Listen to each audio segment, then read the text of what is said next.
Hay un tema realmente serio que creo que no es menor porque siempre se ha explicado, o al menos se ha intentado explicar desde filosofía política, cómo la estructura propia del pensamiento comunista implica necesariamente un rechazo al sentido más profundo de trascendencia que tiene el ser humano en la religión. Y en este sentido, es preciso remarcar lo que está sucediendo en China en el proyecto venidero.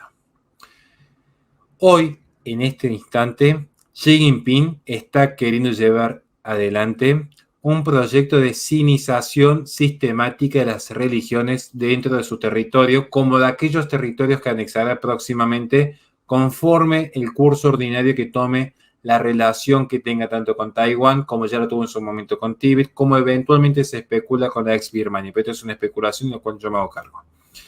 ¿Por qué planteo este punto? Porque como era de esperar, Xi Jinping, líder de China desde hace 10 años, obtuvo un tercer mandato como presidente del Partido Comunista Chino con motivo del 20º Congreso, lo que le permitirá continuar con su reinado sobre aquella nación que ya se cierne sobre el comunismo. Siguiendo así, y tal como se pudiera decir de una manera un poco más metafórica, la continuidad ayornada del proyecto de Mao Zedong. Xi Jinping es el primer líder después de Mao Zedong que ha permanecido al frente del Partido Comunista Chino y por lo tanto al frente de toda China durante más de 2 mandatos. Es cierto que en este sentido, remarcar, y haciendo un poco de memoria, que Mao Zedong duró 33 años como presidente del PCCH. Quizás Xi Jinping especula con superar incluso dicho récord. En un discurso que fue todo un programa hacia el futuro, Xi Jinping destacó su intención de completar la reunificación de China, cita expresa, y esto en una clara referencia a Taiwán, la isla autónoma que las autoridades chinas consideran como una provincia separatista de la que tarde o temprano volverá a ese culmine comunista que intenta seguir en este proceso expansivo desconociendo el proceso histórico que hay por detrás. Cito textualmente: no renunciaremos al uso de la fuerza y tomaremos las medidas necesarias para detener todos los movimientos separatistas. La resolución del problema de Taiwán es un asunto del propio pueblo chino que debe ser decidido por el pueblo chino. Esto lo dijo el líder, que como un simple dato hay que estudiar en profundidad cómo la verdadera etnia que podemos adjudicar como China es justamente la que se recluye en Taiwán. No en vano están priorizando su independencia. Pero para no desviar el foco, volvamos al proceso en cuestión que nos interesa aquí: la sinización de las religiones. ¿Qué es este punto? Bueno, en dicho discurso, Xi Jinping, discurso que por cierto duró 1 hora con 45 minutos, el presidente chino también abordó el tema religioso. Enfatizó enérgicamente que China continuará sus esfuerzos para sinizar la religión y llevar a cabo sistemáticamente el ajuste de la religión y la sociedad socialista. Esto en una cita expresa que estoy tomando en este momento de su discurso. Para un comunista, esto significa un control absoluto de las creencias religiosas.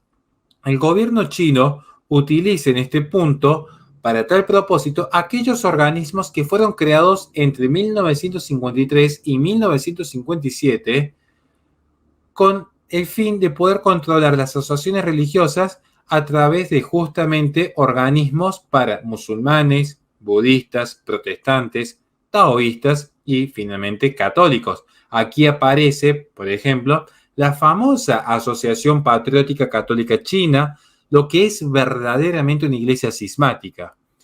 Estas asociaciones sirven para legitimar el poder del comunismo en tal región.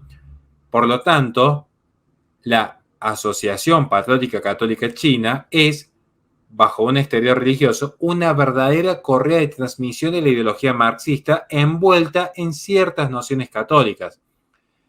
El partido también se apoya en el desafortunado acuerdo que hubo sobre el nombramiento de obispos firmados entre China y el Vaticano en el año 2018 durante 2 años y renovado en el 2020 próximamente a ser renovado ahora. Este último acuerdo debería renovarse una vez más por 2 años en los próximos días, según los deseos de las autoridades del Vaticano, a pesar de que el arbitrario arresto del cardenal Joseph Zen y su juicio en curso en Hong Kong no son para nada tranquilizadores para quienes se mantienen fiel a la Iglesia de Jesucristo. El poder comunista no se limitará por ningún acuerdo para seguir sometiendo a los católicos chinos, porque para un comunista esto no es más que un asunto práctico. No se sienten comprometidos en lo más mínimo. Los eventos informados de China solo han confirmado esto desde hace 4 años. Y yo cierro con esta simple reflexión. Realmente quiero creer que hay un bien mayor en terminar soslayando e incluso contrariando lo que la Iglesia enseñó durante 2 milenios al firmar los acuerdos con una Iglesia cismática cuya doctrina en puntos esenciales está rechazando la verdad de Cristo. Lo que se enseña en la Iglesia Católica China, alguien podrá decir, están siendo perseguidos, y yo digo, ¿qué santo no fue perseguido? ¿Qué mártir no fue martirizado?